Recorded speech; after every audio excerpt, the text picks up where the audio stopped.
சங்கீதம் 45. ஷோஷனீம் என்னும் வாத்தியத்திலே வாசிக்க கோராகின் புத்திரரிலுள்ள ராகத் தலைவனுக்கு ஒப்புவிக்கப்பட்ட நேசப்பாட்டாகிய சங்கீதம். என் இருதயம் நல்ல விசேஷத்தினால் பொங்குகிறது. நான் ராஜாவை குறித்து பாடின கவியை சொல்லுகிறேன். என் நாவு விரைவாய் எழுதுகிறவனுடைய எழுத்தாணி. எல்லா மனுபுத்திரரிலும் நீர் மகா சௌந்தரியம் உள்ளவர். உம்முடைய உதடுகளில் அருள் பொழிகிறது. ஆகையால் தேவன் உம்மை என்றென்றைக்கும் ஆசீர்வதிக்கிறார். சௌரியவானே, உமது மகிமையும் உமது மகத்துவமாகிய உம்முடைய பட்டயத்தை நீர் உம்முடைய அறையிலே கட்டிக்கொண்டு சத்தியத்தின் நிமித்தமும் நீதியுடன் கூடிய சாந்தத்தின் நிமித்தமும் உமது மகத்துவத்திலே ஜெயமாக ஏறிவாரும். உமது வலதுகரம் பயங்கரமானவைகளை உமக்கு விளங்க பண்ணும்.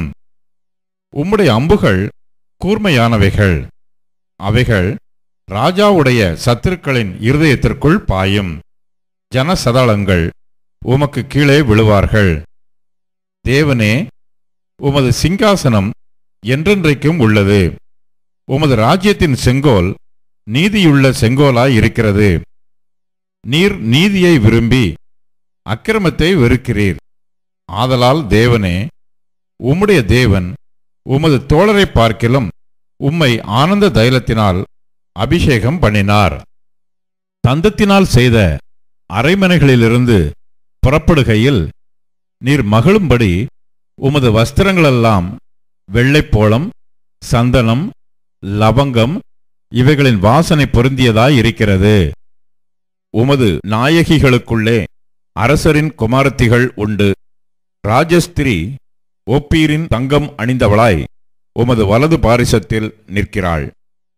குமாரத்தியே கேள், நீ உன் செவியைச் சாய்த்து சிந்தித்துக்கொள். உன் ஜனத்தையும் உன் தகப்பன் வீட்டையும் மறந்துவிடு. அப்பொழுது ராஜா உன் அழகில் பிரியப்படுவார். அவர் உன் ஆண்டவர்.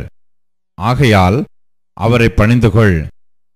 தீரு குமாரத்தி காணிக்கை கொண்டு வருவாள்.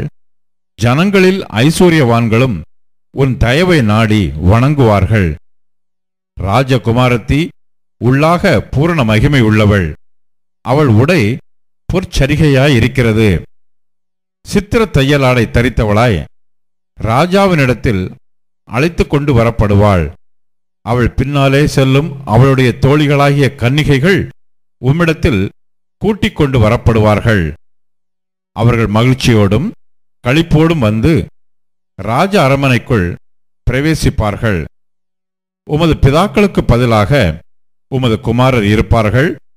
அவர்களை பூமி எங்கும் பிரபுக்களாக வைப்பீர். உமது நாமத்தை எல்லா தலைமுறைகளிலும் பிரஸ்தாபப்படுத்துவேன். இது நிமித்தம் ஜனங்கள் உம்மை என்றென்றைக்கும் உள்ள சதா காலங்களிலும் துதிப்பார்கள்.